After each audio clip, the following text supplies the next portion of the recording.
Greetings and welcome to Partner Perspectives. I'm Nigel Yule, Senior Director of Product Marketing at Oracle, and I welcome you to this video interview series for C-level executives. In this series, we bring you insights from our partners on key developments in specific subject areas that impact CFOs.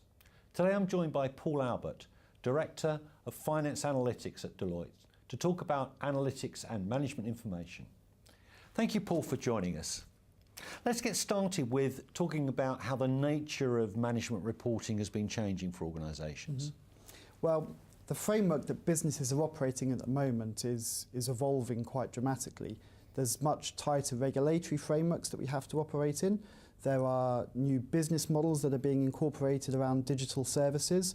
And tied through to this, organisations are looking for better information delivered faster, in more real time. The mix of the information as well is also changing, so there's a much broader set of information that organisations are looking for. So with this broader information and things like analytics coming in, what are the sort of challenges that really organisations are facing in delivering the reporting that they need? Well, the first thing is making sure that organisations know the right question to ask. So understanding what questions you want the analytics to answer is the first challenge. But then once you know what the question is, it's a case of looking at the information sources and where that data's held, and then trying to merge the different pieces of information together.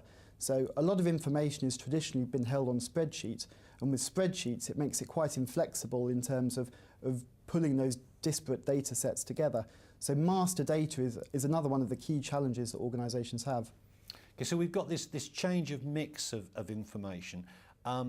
How is that changing? What are the sort of new things that we're seeing in terms of information that organisations need to be able to manage and report on? Well, traditionally it was all based around information from ledger systems, and it was very financial and transactional. Going forwards, that information needs to be mixed with customer information from CRM platforms, looking at the latest social media information coming from places such as Facebook. That information is really important when it comes to making business decisions, as it gives a much better indicator as to how the organisation is seen by its external customers.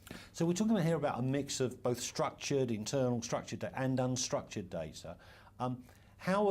What sort of tools are organisations going to have to use to be able to do the analysis and the reporting they need from that complex mix of information?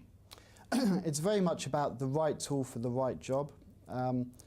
Organisations need capabilities around scenario modelling and planning. As the business is changing quite quickly, being able to make a real-time adjustment to your business plans is incredibly important. So, and tied through to the business modelling is also a need for better reporting and visualisation. So the tools around that need to be able to give end users information much faster, more visually rich, and delivered on a variety of different devices. Yeah, because I mean, this devices thing, the big thing everyone's talking about is mobile. So where do you think mobile plays in this, and how important is it going to be for organisations? Well, mobile is very much part of the architecture going forwards. People need the information in real time, and mobile is one of the best ways to get it.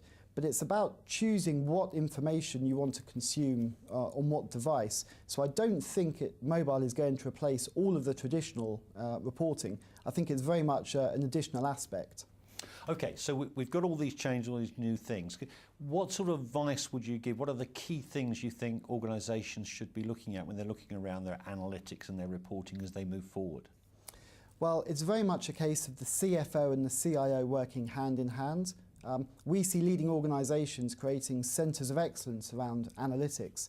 So taking some of the burdensome aspects away from finance and having centralised teams sort of take on that role. We also see finance coming much closer towards the business and providing a better insight into what's being provided. And we see scenario modelling and the ability for finance to take that information and really give insight from it is one of the key factors. Paul, thanks very much for your insight into this, and thank you to our audience for tuning in.